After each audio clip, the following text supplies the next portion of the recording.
So, hey, everybody. Welcome to this week's American Mussar Community Gathering. We are on our second week of silence. So, I am looking forward to getting into this with you. And we'll begin, as we always do, with a short meditation. So, please take just a moment and relax. Oops, too early for that. Relax in your seat and close your eyes.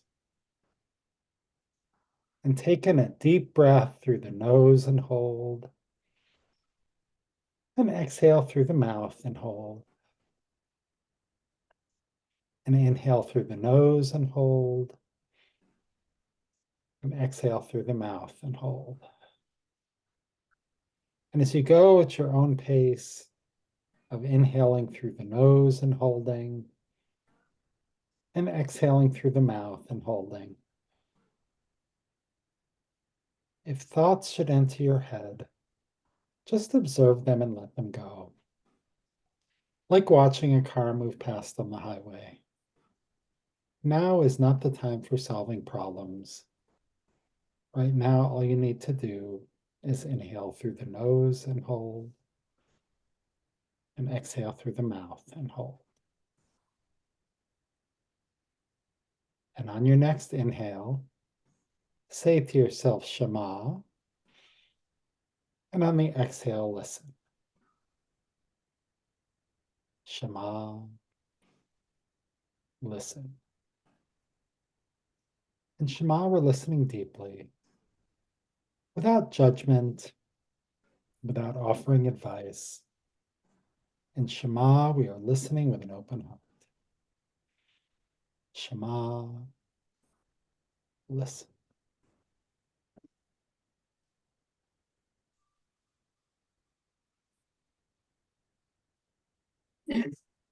When you're ready, you may open your eyes.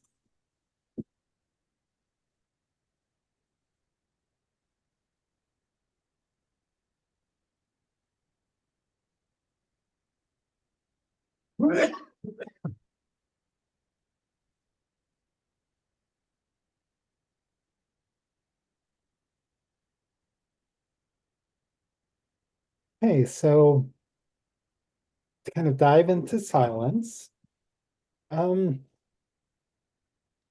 want to sort of check in. It's been a couple of weeks, a little week longer than we expected. So, what did you notice about your use of speech or silence over the last couple of weeks? And were there any practices that you tried? Again, it was a couple of weeks ago that we met, but we talked about maybe trying a practice. So, let's have a couple minutes to check in. Who would like to begin?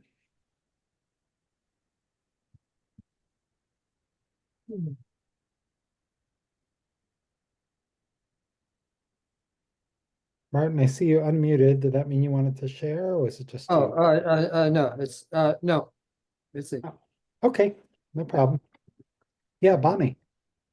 So my life has been a little chaotic lately. My younger daughter has been ill and had major surgery, and she lives out of the country, so I was with her. Um, and my two of my other three kids have come on a rotation basis along with her friends so that she's not alone in the city where she had her surgery. And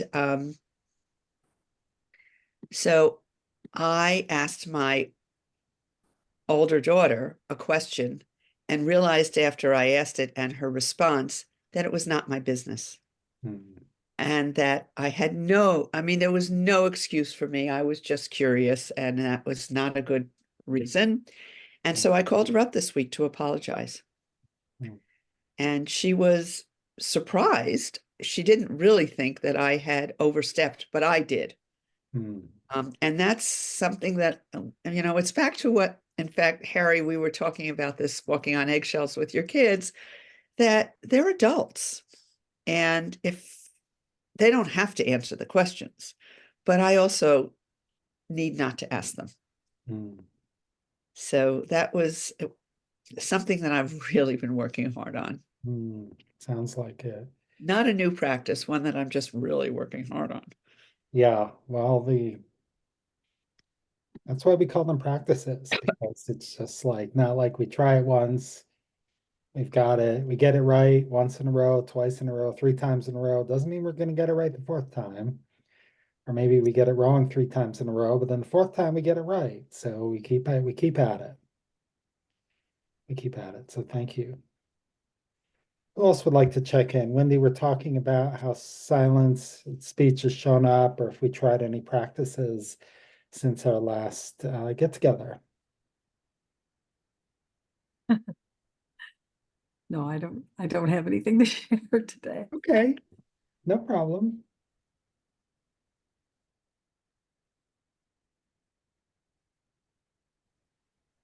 Okay. Anyone else like to check in? Or we can just start delving into some of the text.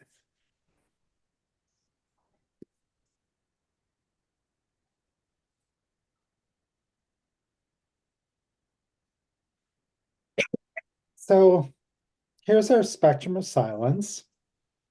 And of course, on the too little side, we have, the possibilities of hurtful speech. If we're saying things which, maybe, we overstepped a little, maybe we overstepped a lot.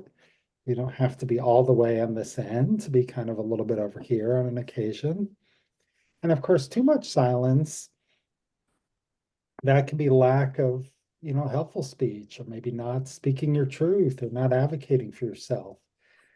So these are always some of the trade-offs. I would love it if someone could unmute and read the at the top of the slide, the mantra for silence.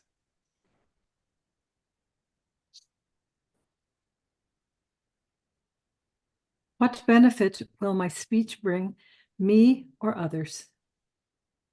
Rabbi you. Lefinov Satanov. So this is not a new idea for this group, but I want to sort of take a look at it with fresh eyes. What is that a useful question? What benefit will this speech bring me? It's not quite as good an acronym as WBMSB, it's not quite as good as weight, but he was writing in Yiddish or Hebrew, so maybe there was a better acronym if we had the original Hebrew. But anyway, where does this kind of fit into your life? Is that a practical thing to kind of think about? What benefit will this speech bring to myself or to others? So we'll start with Stephanie and then Paul. Well, I kind of learned the hard way that too much silence is not a good thing. But I also know that when I go through some things that are difficult for me, that I tend to just, I don't know how to share what I'm going through, or, know how to kind of, have a dialogue with another person about it. So to me, I just kind of, it's like I don't shut down. It's just that I'm sort of in my own little world, trying to comfort myself. And sometimes I don't want to bring somebody else into it. Like I just want to kind of go through it, and I usually come out the other side, and I've kind of gone through that chapter. Those were 2 difficult weeks, and now I know it'll get better, but sometimes I forget that there are other people in my life that may wonder why they don't hear from me, or feel like I'm very distant. And so I've had a few people be a little mad with me this past couple weeks, and it doesn't feel good, but I'm trying to work on that, and trying to uh you know apologize for, my part in it, but this is a hard thing. It's an ongoing thing with me that I get into these certain periods of my life where I go through, some rough patches and Mhm. I'm not, I guess I grew up in a family that never communicated very well. And so a lot of that is sort of, kind of in me where I don't know how to kind of reach out and communicate things that I'm going through. So anyway, just wanted to share that because too little, I mean, too much silence I can see for myself can not be good. Yeah. Yeah, well, thank you, Stephanie. And I'm listening with an open heart. And yeah, I think that's a very good and very personal example of, it sounds painful what you're describing. And it's painful to you to kind of been feeling like maybe there's a little too much silence. And I wonder if, this mantra, maybe there's a different version of it. It's like, what benefit will my silence bring to myself or to other people? Mm. It's just as uh, certainly being more thoughtful about speech is not where kind of you are, you're kind of at that other spectrum. And so, a different type of mantra might be more helpful. Um, let's see. I If you think, have any suggestions, I would appreciate it, or from anybody, any kind of. well, I always think about like the smallest possible incremental step you could take. It's like as one of my coaches used to say, what's one tiny step so small you can't possibly fail? One person that you might speak to a little bit sooner about something that would not be as hard or as scary a topic, but might help break some of the isolation feeling. Yeah, Nancy, is this related to what Stephanie was saying or a different topic? Well, a little bit because one is that I feel like, and I dealt with this with my son and daughter-in-law over the weekend. If there's too much silence from somebody, I don't know if they're dead or alive. And I told him, I said, you know what? Please, whenever I text you, just text me something.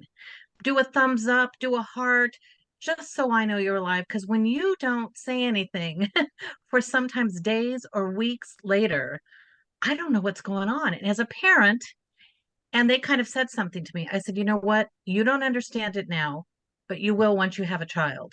I just want to know that that person is okay.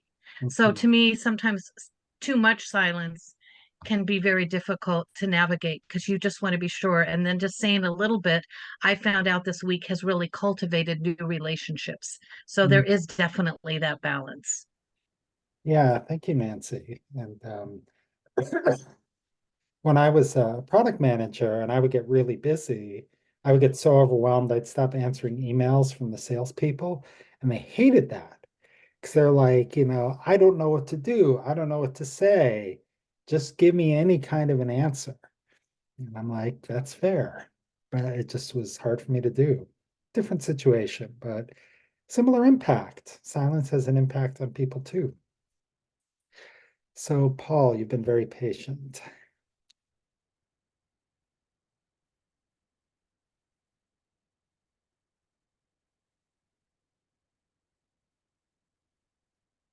Right.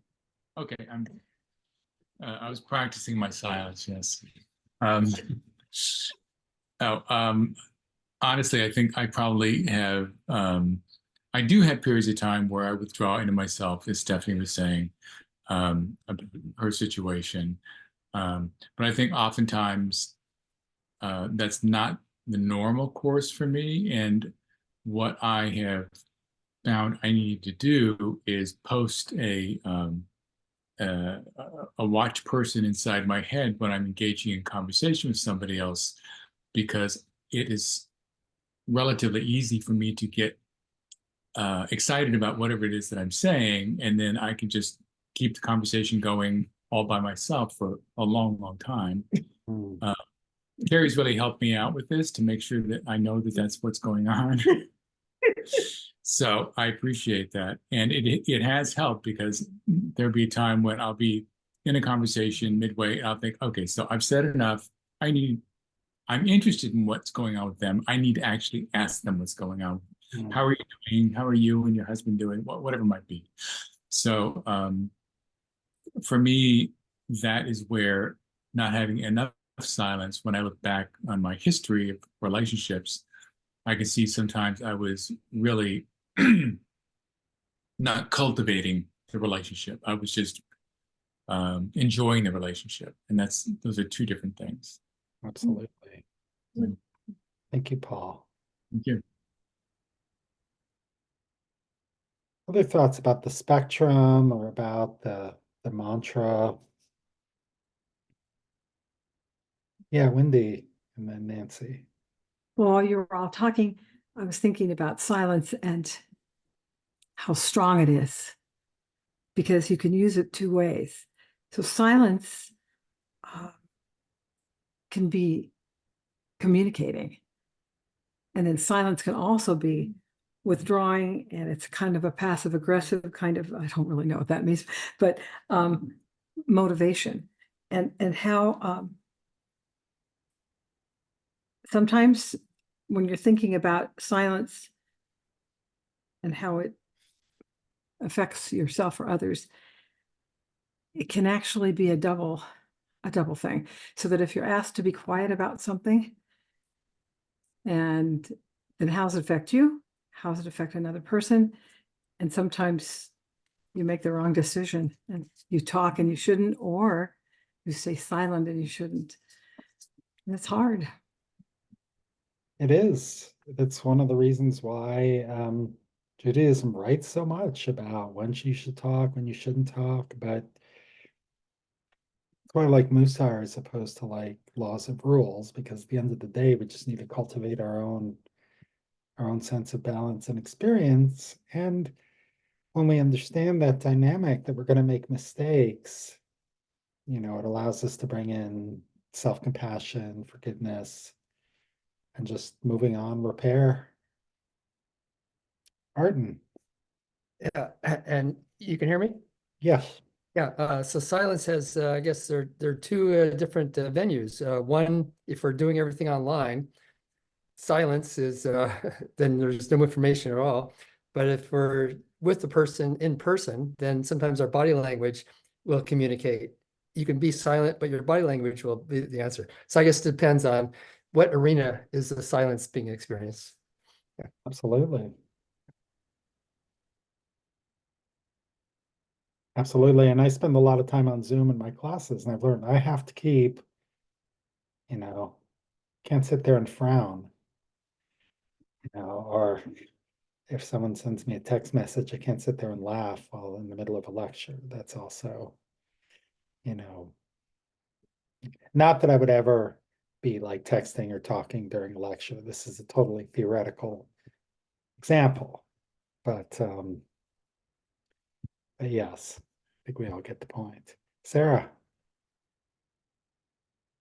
So I am very clear that I am on the end of the spectrum with too much, too little, I need more silence. And I've become aware, just in relationships, sometimes I'll say things that I'm thinking and, you kind of talk it out. But sometimes people hold on to some of the things that you've said at the beginning of the conversation. That's what's been happening with me. And it's like, you can't, it's like stream of consciousness. I need the filter. And, I've just been looking in the book, and it's talking about silence opens a space for God to come into our lives. And, what effect the speech has on other people. And I don't think about that. I need to think about that. I mean, the second one especially. But, I'm aware that with conversations, so often people are so interested in talking, that they're not even listening to what you have to say. And Mm. I do that also. You know, I'm not listening well. So, I mean, I guess listening is a very important part of silence and communication. Absolutely. Absolutely. And communication is different than talking. Communication is different than listening. You know, um, Nancy. Yeah, I'm trying to find the balance, and I feel that when I can share a certain amount in the right context, that I can create a bond with somebody. Mm. And that is so important. And when I don't, that bond, like Paul, I use the word cultivate, and then he used the word cultivate.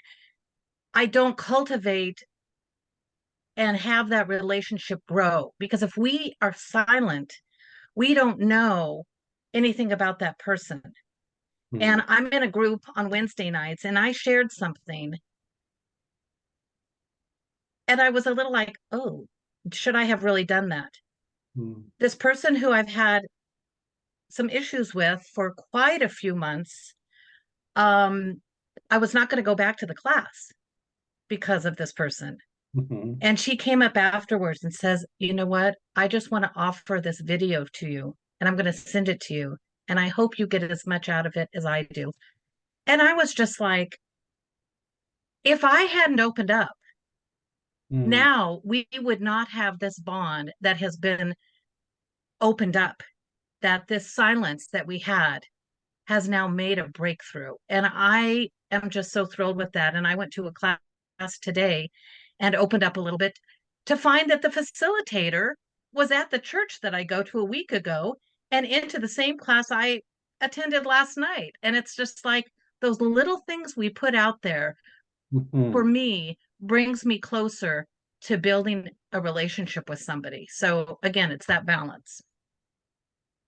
Yeah, and I think you bring up an important point, and what, if I'm understanding correctly, you were a little bit vulnerable with what you shared.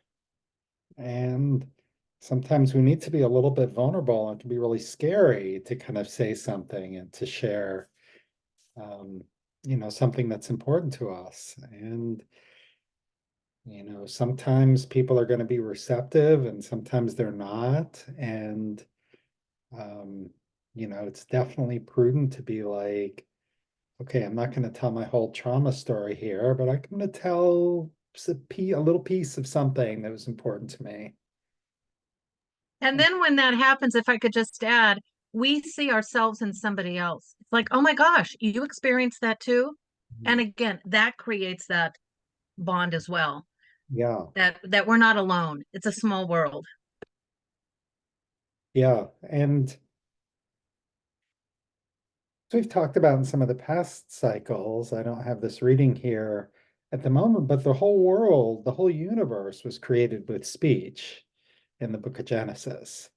And in a very real way, we participate in that ongoing creation of the world through speech. And so what you're talking about, Nancy, is like you created another piece of the world in opening up this relationship. And, we have these moments, I don't know how often they come up.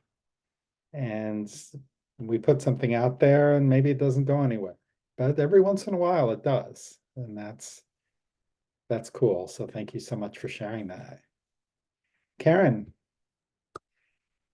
Hi, I came a little late to the conversation, so I'm not sure if this follows the prompt, but I had an interesting discussion this week with someone, and it somewhat relates to this in the way that a lot of people, I think, talk not because they're afraid of silence, but because maybe being silent, they feel invisible. And being invisible is not the same as being inconsequential.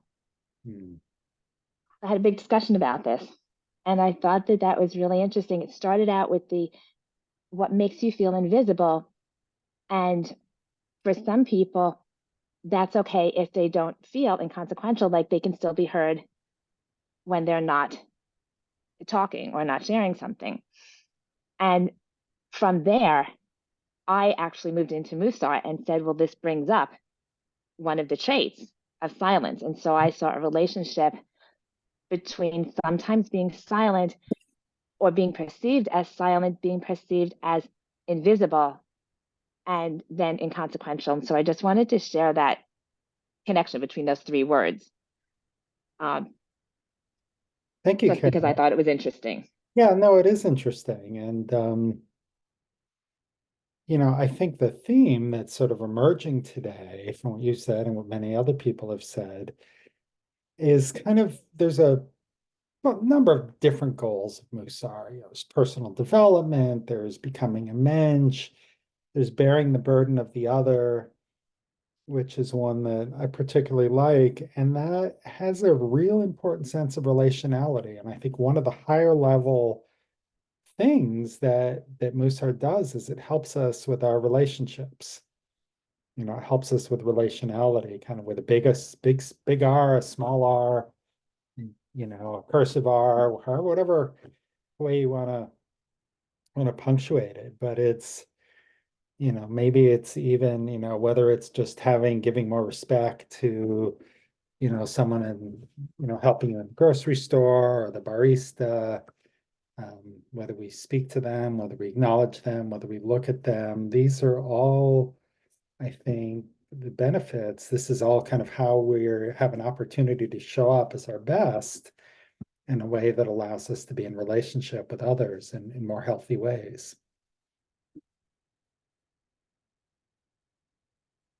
Yeah, Wendy.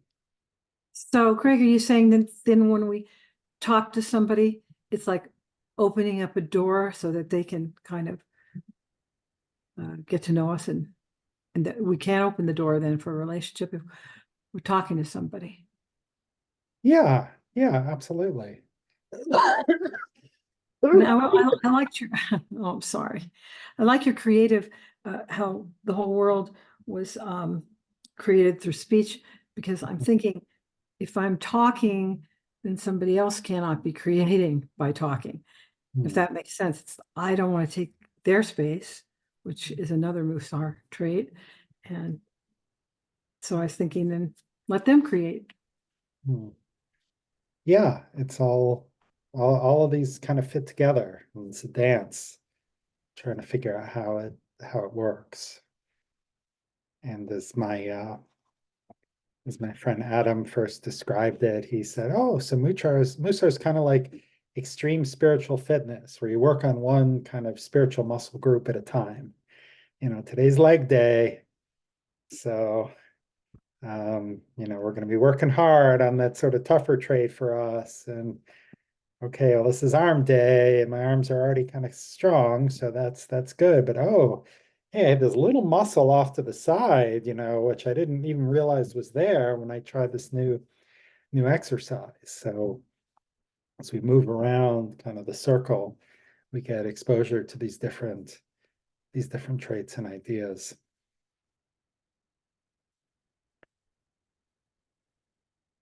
I don't often do this, but I'm just sort of curious, Stephanie, how this discussion is sort of landing for you. You don't need to answer if you don't want to. Well, it's very helpful. I also know that a lot of my silence is protecting some hurt that I'm going through. Yeah. And, vulnerability was talked about here, and that's, a big part of it, that sometimes if I'm going through a lot of feelings of hurt, that I feel vulnerable to share that. Yeah. It's not that I don't trust the other person, but it's just that a part of me sometimes feels like I want to protect some things about myself that, and I don't know, whether that's good or not, I don't want to judge it, but it's just that's kind of what comes up for me. But I certainly have got a lot out of all of the shares here, and I know that I could be better about reaching out to people and sharing more about who I am, but sometimes it's just very difficult for me. Yeah.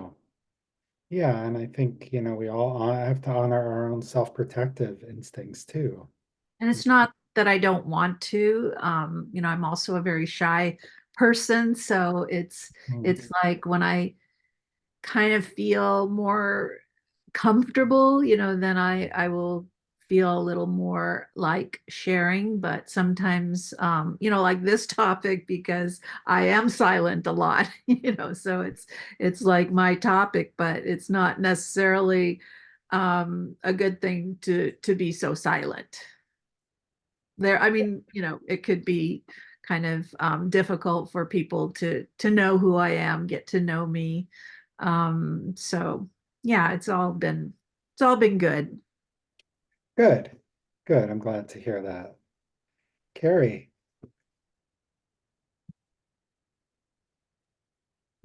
This conversation reminded me, I was asked to do a very short biography of myself for a council that I'm on. And I find these things very, very difficult, as well as artist statements or anything about myself. So I just wrote a couple lines and I asked the editor, I said, feel free to rewrite this. And she wrote this wonderful 100-word bio about who I am and what I do. And I can't do that. And I think those of us that are silent a lot have a hard time feeling comfortable about promoting themselves or talking about their strong points, or for me, it's not being embarrassed, or it's nothing negative. I just maybe don't want to be the center of attention, or just don't think anybody's interested. I'm learning that people are interested, but I'm more likely to be quiet. Thank you. Thank you.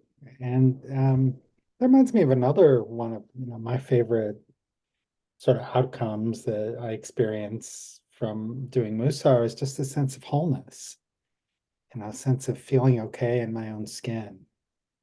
And it's not always there, but kind of when we're in that place, then it's easier to approach some of these other things. Harry, I see your hand.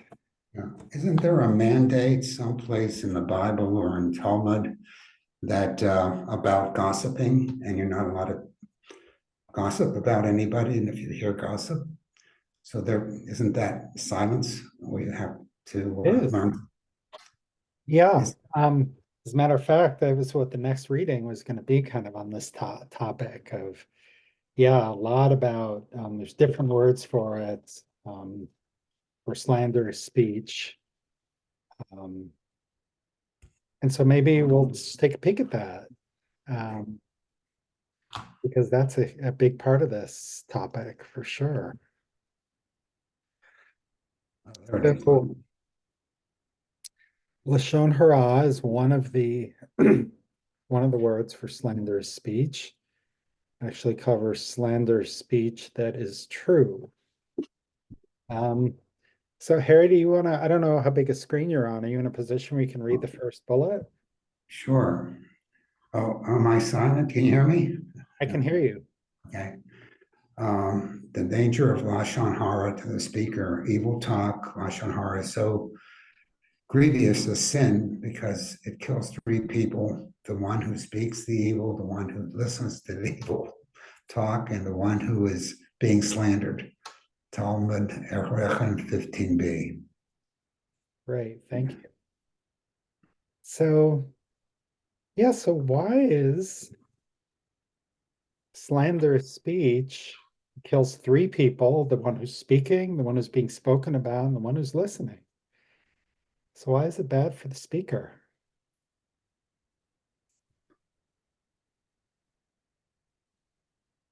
it's toxic. It's toxic Awesome. for the speaker. It fills with negativity and pushes out all the positivity, and Hmm. fills with darkness and pushes out the light. It's toxic. Yeah, so it's just such, if I'm understanding you correctly, it's it's bringing attention to the negative, and that in itself is kind of a death. Paul, I see your hand. No, okay, you're just sit for Nancy. Yeah, I've always had trouble with the word gossip, and I just looked it up and I looked up slander. And they're two different things. And slander is much more negative than gossip. And to me, I hate I like to speak from an I point of view, but I think so many of us talk about other people. And I don't think that's necessarily gossiping.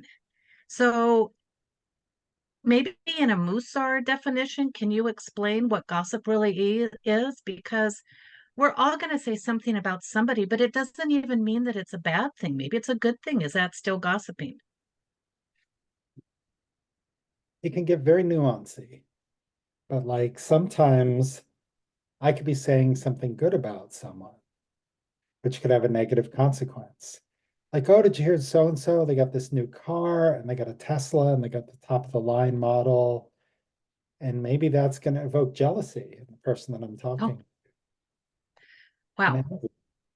So it's sort of like, oh, wow, okay, well, have my 2008, Toyota Corolla with 180,000 miles, and barely getting around. And then this person is squandering all this money on this electric car. So it's complicated. It's really, really complicated. Well, like I was having a talk with somebody today about politics. And she's just ranting and raving, right? And I'm just sitting here listening because I don't want to say anything contrary, you know. So I see that if we have a really strong opinion of something or somebody, then we're maybe gossiping. So, are we gossiping whether or not what we like about the candidates? I mean, again, gossip to me is part of living, and I don't see it as negative. Yeah, I don't think if you're talking about like public figures, that's gossiping. I think gossiping is more about like people that you know or people in town or whose marriage is, on the rocks, or, who did this rude thing. I mean, part of if I'm speaking with someone, and this is something the Rabbi Joseph Telushkin wrote about, if I'm having a conversation with someone and we're just talking about some third party, some neighbor who's really weird in some way and is annoying to both of us, I'm not actually getting a chance to get to know the person I'm speaking to. We have lost an opportunity to kind of connect because we're spending all our time kind of bad mouthing some other person. Well, then who do in Musar, or maybe just in general, and I'm sure we've all had this experience. Who are we supposed to go to if we have an issue with somebody? Yeah. And is that really gossip? Do we go to a therapist? Do we go to a psychologist? Do we go to Well, I mean, if you're going to a counselor, no, that's not gossip. well, I'm just saying that because I don't think that would be gossip because they don't know the person. Right, But but if you have a problem with me, the person you're supposed to come to is me. Not my wife, not the person who we both know. That's kind of there's another example, and this doesn't exactly answer your question, Nancy. And some of you may have heard this story, but it's one of these Hasidic stories, which means it's kind of from a rural, pious Jewish community in the 19th century. And it was in a small village, and there was a guy who loved to kind of tell stories. He loved to tell stories about other people. And he heard something really juicy about a particular merchant, and he told this story to everybody. And the merchant went to the rabbi and said, "What am I going to do? This guy told this story to everybody, and my business is ruined." So the rabbi called in the storyteller, and he said, so and so came in, and they're very distraught that you told the story about them, and it's hurt their business. And the guy said, "But Rabbi, it's true." And the rabbi said, "True, not true, what does it matter? You killed this man's reputation." And when he started to explain, and understand like the harm that he'd caused, he said, "Well, Rabbi, what can I do? What can I do to make this better?" And so the rabbi gave him a big feather pillow. And he said, "Okay, take this knife and cut the pillow open and open the window and scatter the feathers." So the man did this. And he said, "Okay, well, now I want you to go out and gather up all of those feathers and put them back in the pillow." He said, "Rabbi, I can't do that. Those feathers are scattered everywhere."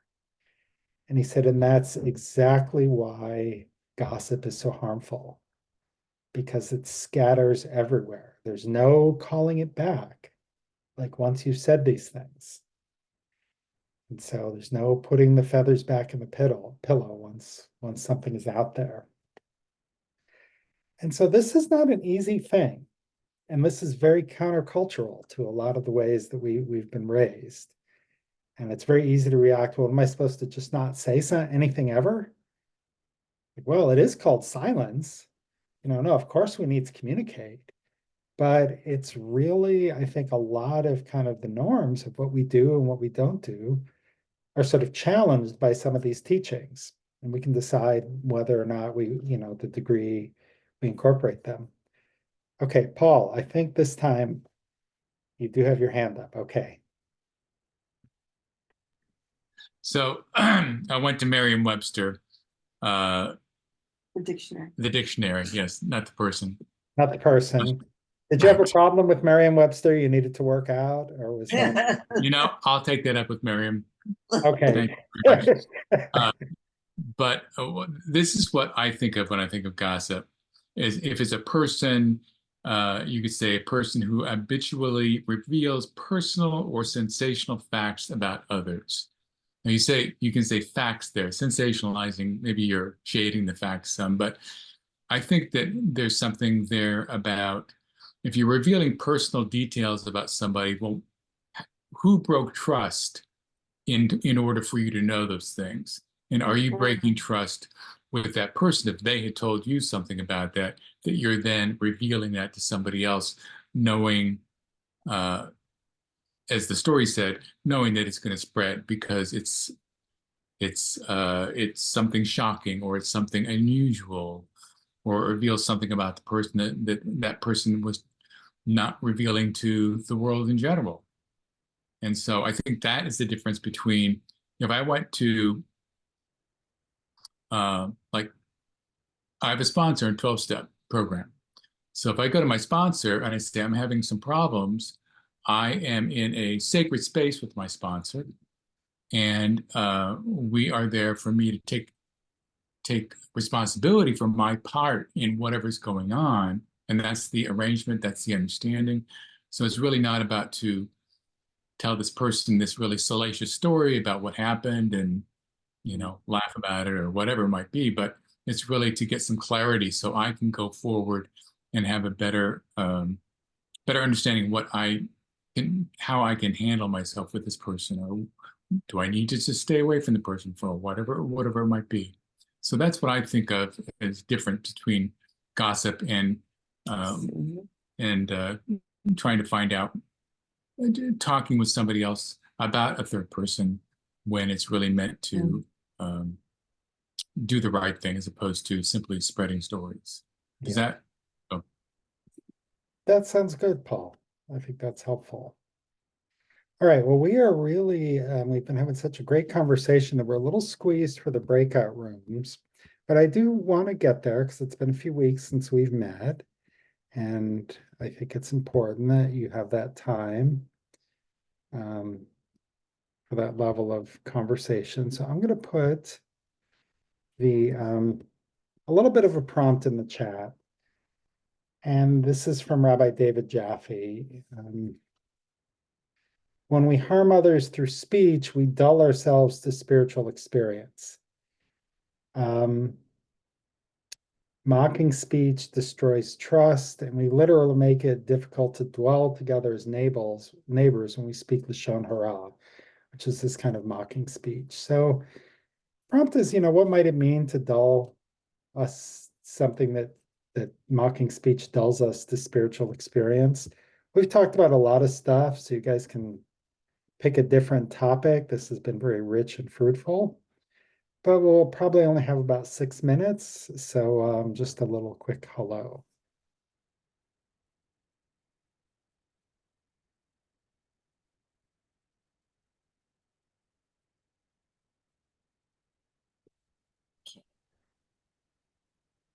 Welcome back, everyone. So how were those discussions? Does anyone have an insight or an interesting point that they would like to share? Yes, Wendy.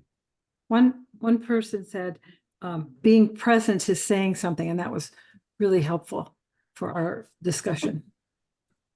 I mean, just being present without Just even being present, like don't just stay away because you don't want to say anything, because when you're here, that is saying something.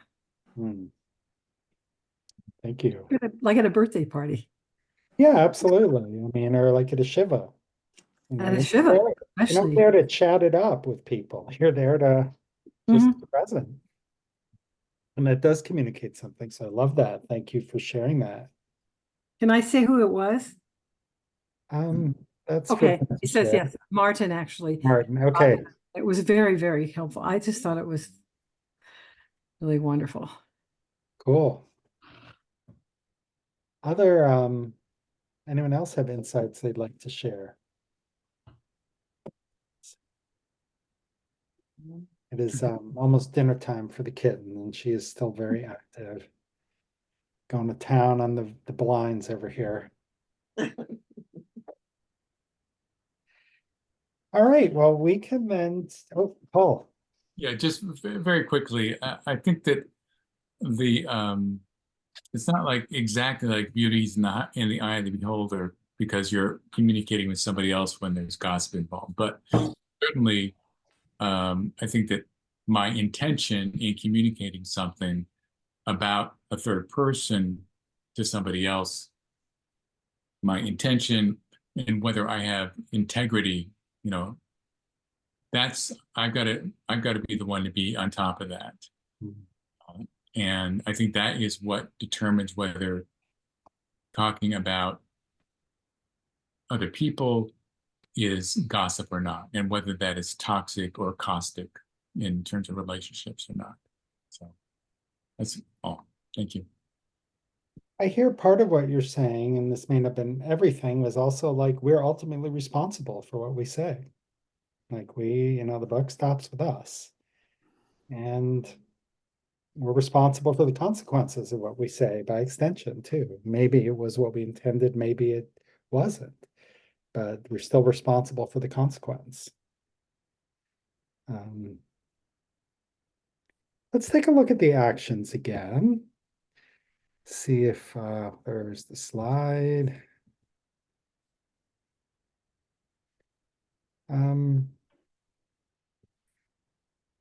See if we find something that maybe inspires us a little bit for the coming week. Some actions to be mindful of what you say and the words you use. When you're speaking to your children or to other people, adult children included, speak of behaviors, not character. Or someone in general, I think. If someone does something you don't like, talk about the behavior. Not like this action was hurtful to me, not you're a bad person. That's a hard one to come back from, to defend myself. I'm a bad person. But I did something that was hurtful, okay, we could talk about that. I can try to make that right. If you're a talker, listen more than you talk. And speak out if you're in the habit of keeping thoughts to yourself. Say only positive things about other people. Do not participate in gossip. Create a time of silence. Meditate longer. Don't yell or speak harshly.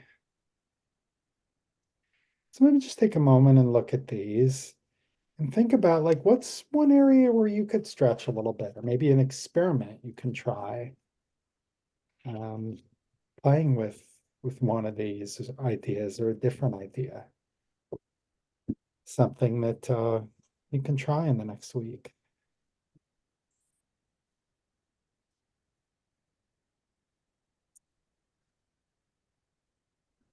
Okay, now, my friends, it is time for us to close our circle for today. So I invite you once again to close your eyes. And we will do a short silent meditation.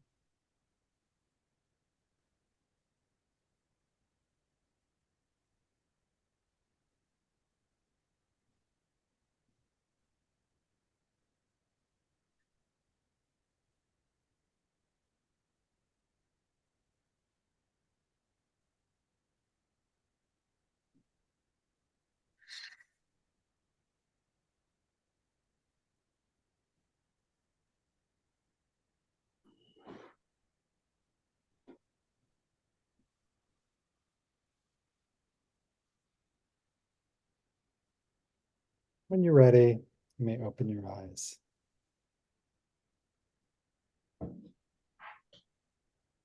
Thank you, friends, so much for being here. I am not sure what Soul Trade's going to be next because we've kind of gone out of order. So I forgot to look that up ahead of time. I apologize. I will think about it and sort of see what feels next, and I will let you know in the email next week. Okay. Thank you. Until then. Thank you, everybody. Thank you. Thank you. Thank you very much. Enjoy the Bye.